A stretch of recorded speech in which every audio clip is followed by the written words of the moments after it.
umuntu wami sengimtholile omusha.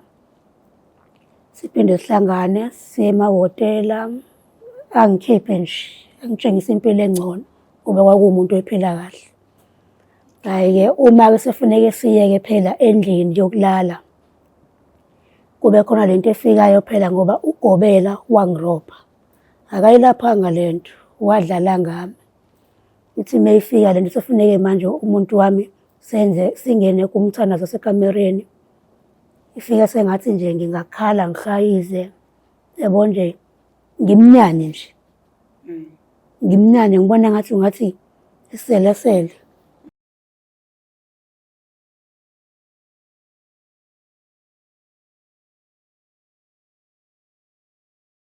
Ngiyanibingelela ababukeli emakhaya, igama lami nguLondiwe wakwaNxumalo aka uMazwide. Ukulo-ke futhi uhlelo lethu uMzansi Reality Stories, la sikhona live after dark. Uhlelo lethu-ke lusaphothe noma luxhaso u-Easybet.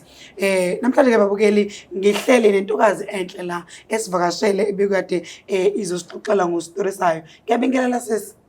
Yebo kunjani? Siyaphila njani? Siyaphila nami. Ngiyacela nje usithathe kafushane usichazele ukuthi usisi ungubani uvelaphi. Igama lami nguDalo Kheswa, ukhulele eMlazi elokishini. Ifamu la ngidabuka khona ngidabuka eXopo eHlokozi, ngizalwa abazali abangashadanga. Engimaziyo-ke ubaba engamazi, umama ngimazi, washona ngisamncane. Ekhaya siba u-4, imina owokugcina. Samawele. Iwele lami uSithembiso, mina nguSithembile. I-nickname uDalo okuhle. Okay. Ingakho ngilithanda. Sakhuliswa u-anti-ke eMlazi, obekade ehlala eMlazi sitho-2. Oshadile kaMkhize. Sikhule sihlala khona, sibancane, sakhula, kwavuleka amehlo, sazi yena nabanye esikhula abanodade bethu. Umama engizalwa nabo-ke bawu-4, abanye bashadile, abanye sebashona kaKhehla.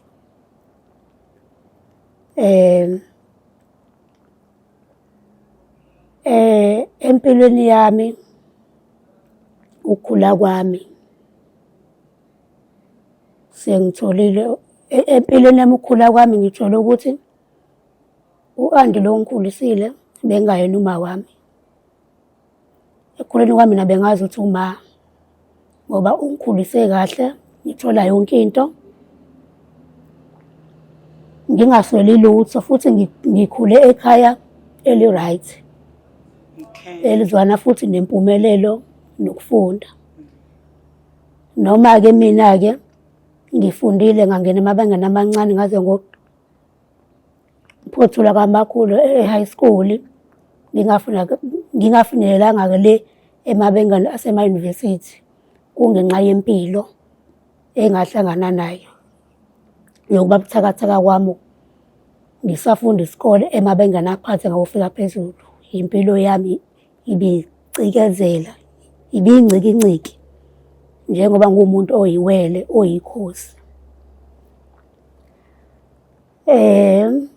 U-anti wami-ke ongikhulisile sikhule kahle, oshadile kaMkhize, wasitshela ukuthi hayi ukhona umndeni wenu wakaKheswa efuneke nazane ukuze sijwayelane nawo njengoba mina ngikhulele kaMkhize. Okay. kaMkhize kaSibari wami. Wasajwayelana-ke nomndeni wakaKheswa, sazwana, sayithola ney'hlobo, noma abanye bashona sebesenzile okuningi futhi.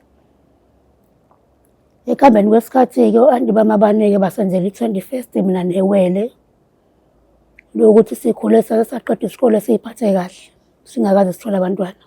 Okay.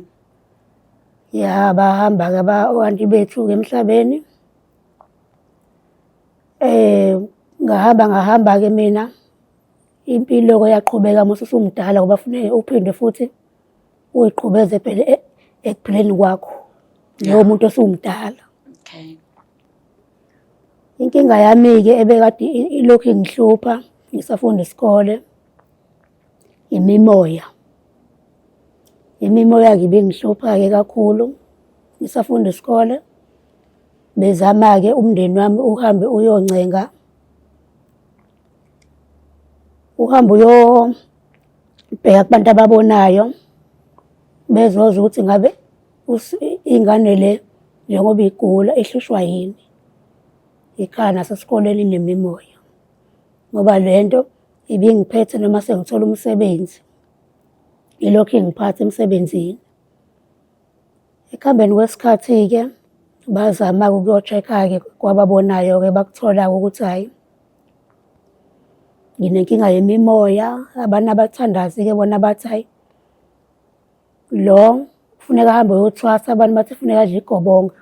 Ziningi izinto ababezisho nje ngami. Abantu bathi kufuneka sikhuliswe. Ingihlupha kakhulu, ngigule ngize ngizace. Uma siya kodokotela babelungu basi-check-a basitshela ukuthi hhayi ababoni lutho kudalo. Awukho nje yonke into uyaphila, kodwa kubantu ababonayo-ke bangitshele ukuthi hhayi kufuneke ngiyovuma. Ngivume yona le mimoya ukuze ngiphile. Ekuhambeni kwesikhathi-ke kwangiphoqa ukuthi kufuneke-ke ngiye ngiyobonana nogobela ngoba bengiphupha ngibonisa ngisolwandle, ngiphupha ngifake izinto zey'nkukhu la, ngiphupha ngishaya ukhamba. And ugobela noma ekhuluma ngeke ngimphikise lento ayishoyo ngoba ngisuke ngiyiphupha mina. Emva kwalapho-ke hhayi kuqhubeke kuhlanganiswa ekhaya-ke imali yokwenza zonke lezo zinto-ke kuzanywa kuhlanganiswe nje. Ngoba kwesinye isikhathi bebuye ngiphuphe kuthiwa ngifuna ukuphuma endlini lapho sekulelwe, ngifuna ukuphuma nje. Bangitshela ukuthi yazi wena Delo uke wavuka uyovula isicabha saxakeka ukuthi yini. Ngithi nami angazi. Kwesinye isikhathi uma ngilala ekamereni elincane ngiphaphamise ngilala kuleli ikamero elikhulu noma ngiphaphamise ngilala edaningi. Hawu-ke kuhanjwe-ke kuyolungiswa nogobela-ke iy'nkinga zami. Bese-ke kuthiwa-ke njengoba ngizothwasa-ke kufuneka ngihlale laphayana-ke kogobela lapho. Ngilethelwe izinto zokulala nokudla konke nje. Bangitshela ukuthi ngizohlala 6 months. Ngithi mina ngeke ngigoduke ngiye ekhaya ngilokhu ngihlezi nje emzini abantu. Ngimthole-ke ugobela-ke lowo siqale-ke engize ngakho. Angilaphe-ke angibonise esho yonke into. Lapho kagobela kwesinye isikhathi-ke ubuye ube yimedi yakhona kuthiwa clean up enza yonke leyo nto. Ngale ngumthetho wakhona yini. Hhayi-ke hambeni kwesikhathi-ke angilaphe ugobela angilaphe kuze kufike isikhathi sokuthi-ke yena-ke usefuna ukuthi sithandane.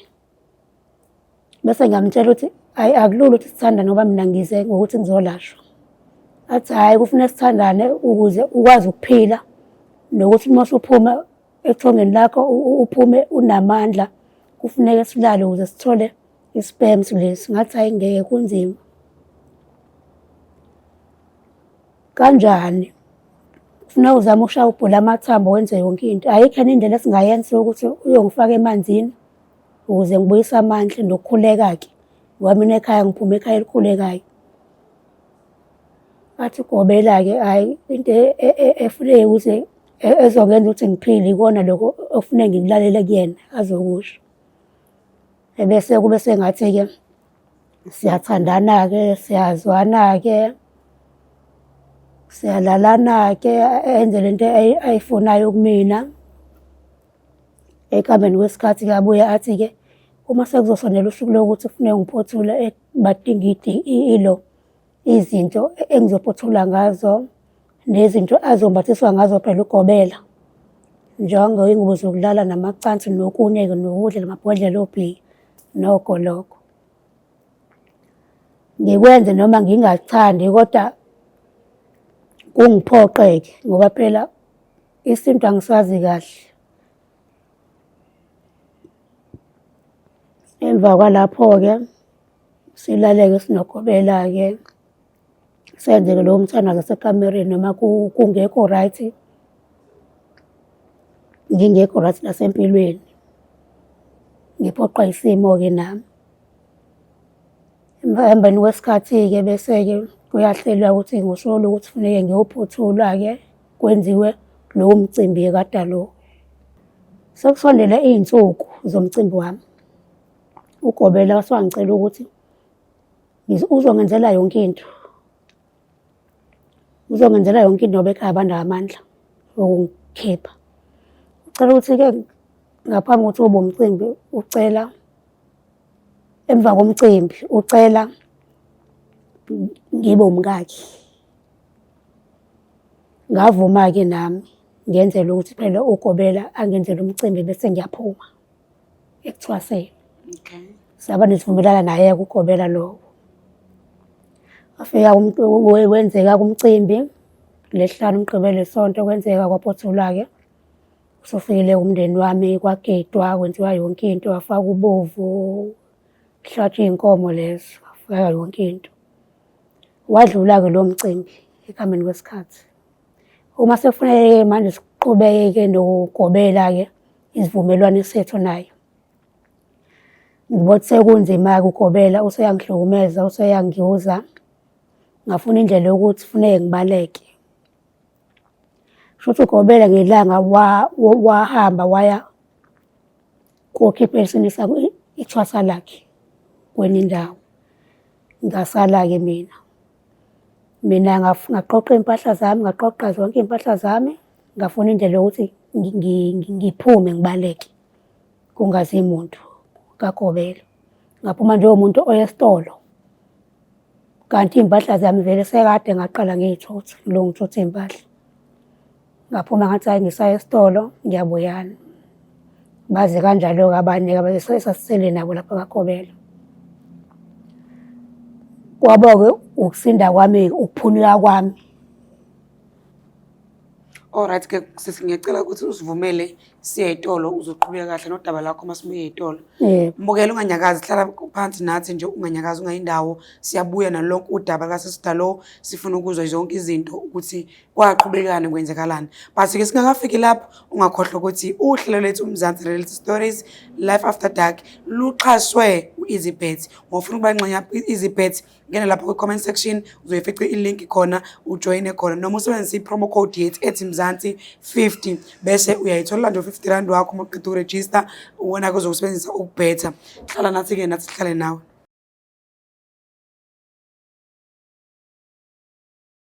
Alukho usuku engilithanda njengolesihlanu ka-EasyBet ngoba bakunikeza up to 150% kwi-first deposit match yakho. Lalela-ke, ayikho into elula njengokuba ingxenye ka-EasyBet njengokuthi nje ujoyine khona ngoba usebenzisa nje i-link elapha kwi-description. Futhi mase uhlangana neform, ugcwalisa iform. Kalula nje kanjalo. Emva kwalokho akuna-deposit efunakalayo and usebenzisa nje our promo code okungumzansi50 wenze sure ukuthi ufaka in capital letters.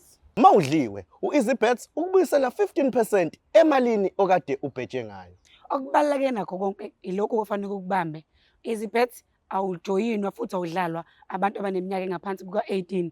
Make sure ukuthi iminyaka yakho qala 18 yaphezulu. Welcome back-ke mbukeli kuMzansi Reality Stories la sithi khona Life After Dark. Sisahleli naye kuSisidalo usazoqhubeka usilandisa kabanzi ngestory sakhe. Sisidalo ngicela uqhubekela ugcine khona sisi. Okay, la ngagcina ngibalekile kaGobela. Ngaya eThekwini ngafikela komzala bami eJostaville ukuthi sacela bangisize ngizohlala nabo. Bangamukela komzala bami. Sahlala-ke ngasemva kwalapho ngawufuna umsebenzi ngawuthola. Ngasebenza ngaqhubeka futhi ngahlala nabo umzala bami. Ngabaxoxela ngesitory saGobela ukuthi wangenza kanje ethi uyangisiza kanti uphindelisa impilo yami emuva, nami ngase ngavuma ukuthi cela silale ngenxa yesimo sokuthi ekhaya benganawo amandla ukuthi bakwazi bangikhiphe laphaya. Ba-understand-a abazala bami. Ngathola umsebenzi-ke ngase sengithola umsebenzi nje ngasebenza kahle eSithi Hospital esibhedlela. bangithanda nabelungu nestafu kwabamnandi. Akubazali kubazala la ngangifikele kubona ngasabatshela sacela ukuyofuna indawo yami lo muntu osekhulile ngiyoqasha. Bangaba nankinga nabo ukuthi ayikho inkinga kuwena usumdala phela sungayi ukuqasha. Hayi-ke ngahamba-ke ngahlala ngabonga ngayoqasha. Ngasebenza-ke ngase ngathola umuntu ongishelayo-ke lapha esibhedlela emsebenzini esasisebenza naye. Mengishela-ke lo muntu-ke sishelane angishele-ke lo muntu sizwane kube kuhle kube mnandi. Emva kwesikhathi abe sethi ucela ngimvakashele bese ngiyafika-ke ngihlele iy'nsuku ukuthi ngofa nini ngizofika ngosuku lokuthi. Uma sengiya-ke sengifika-ke ngoba kwakuwumuntu osekhulile eshadile kodwa wehlala kwakhe yena unkosikazi. Mengifika-ke kwakhe sibonane ontshutshisane sazane umuntu azazise ukuthi uqhamuka kiphi impilo nami ngizazi ukuthi ngiqhamuka kiphi impilo. Ngiphile kanjani naye asho achaze asho nje sonke isitori sakhe nami ngisho sami ukuthi ngikhule emzini okanjani. Abese-ke ngalolo date-ke singalali futhi nakhona-ke bese ngiyahamba. Siphinde futhi-ke nalowo muntu umuntu wami esengimtholile omusha siphinde sihlangane siye emahhotela angikhiphe nje angitshengise impilo engcono ngoba kwakuwumuntu oyiphila kahle.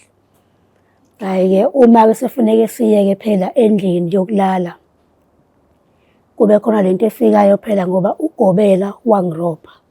Akayilaphanga lento wadlala ngami. Ithi mayifika lento sefuneke manje umuntu wami singene kumthandazo wasekamereni. Ifika sengathi nje ngingakhala ngihayize yabo nje ngimnyane nje. Ngimnyane ngibona ngathi iselesele. Konke lokho. Hayi hambeni kwesikhathi futhi sithi asizame lento. Emva kwalapho mengizomvakashela ngivele ngene kuma-period. Siphinde futhi singakwazi ukuzama lowo mthandazo. Aphinde futhi mengizofika futhi sihlela vele agule yena-ke manje. A-admit ey'bhedlela. Agcine naye sehambile-ke sohlola ukuthi hhayi wena sithandwa sami unenkinga. Inkinga ikuwena. Esho kumina-ke kanje ngathi ngadlala ugobela. Inkinga yami futhi yagcina ingalungisekanga kahle. Yabese-ke lo engithandana naye abese yazama-ke ukuthi angifunele kwabanye abathandazi hhayi izangoma zabathandazi abakhulekayo bamaZayoni abadila nokuthi bakukhulekele nje ngaphandle kokuthi uyothwasa noma uzozudla ini. Bakukhulekele bakufake iy'ntambo usebenzise amakhandlela lawa axhumane ney'talo. Angizame-ke lo sithandwa sami ngilashwe kanjalo ngemimoya yakhe. Ngangilashwa ngokuthi ngiyolwandle noma ngemanzini ngiphiliswa yilokho. Ngaphila-ke ekuhambeni kwesikhathi-ke wahamba kwatholakala ukuthi hhayi siyaxhumana-ke ekungilapheni kwakhe-ke nesithandwa sami.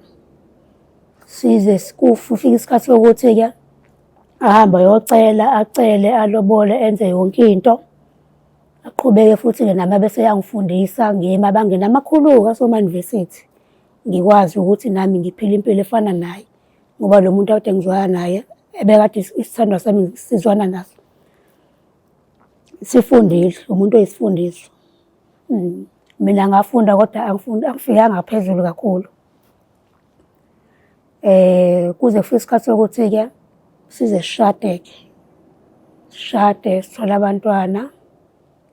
Ngibe nomuzi-ke nami omuhle othi mina sithandwa sami nesade ngithandana naso sakaNdlovu. Kube right-ke empilweni yami. Into engangayisho nje ukuthi ngaphatheka kabi ukuthi ngingenwe yimimoya. Bese uthola umuntu ozodlala ngempilo yakho futhi uzothola umuntu ongafundanga. Abuyisele mina empilweni emuva. Ngiyabonga-ke noNkulunkulu ukuthi-ke wangizama ukuthi ngithole umuntu owafunda oprofessional owazi yonke into nje ngokuphila komuntu. ukuthi uma uzophilisana nomuntu kufuneke nibambisane, nifunde noba u-2, ube nempumelelo nje. Kwaba buhlungu-ke empilweni yami-ke, nokungabazi-ke abazali. Ilokho nje. Engikufisayo-ke nami ukuthi ey'nganeni zami-ke mese yikhulile engathi zingangahlangana nale nkinga. Le nkinga le yemimoya. Zikhule yifunde, zize ngingene emabangeni aphezulu. Ngoba kube yinkinga ungenwa imimoya, kanti eminye imimoya kaSathane. Ngifisela nami iy'ngane zami-ke ekufundeni kwazo zibe nempumelelo, zibe ama-graduates. Ziphile nje impilo yesilungu. Ilokho nje inkinga ngahlangana nazo. No, siyabonga kakhulu sister no ngudaba lakho sixoxela lona. Siwumzansi Reality Stories siyafisa nje ukubongela ngokuthi emva kokudlula entweni embi kangaka noma emva kokudlula kulobo bubo odlule kubona impilo ike yaqala phansi yabuye yathi ukukhanyela nakho usuthola umuntu okuthanda ngeqiniso okwazi ukukubekezelela kuzona zonke lezi zinto ezenzeka waphinda futhi wakulekelela ukuthi ukhuphuke nawe empilweni akuphakamise. Into ebengifisa nje ukuyibuza ukuthi ngenkathi laphayana usalaphayana kwaGobela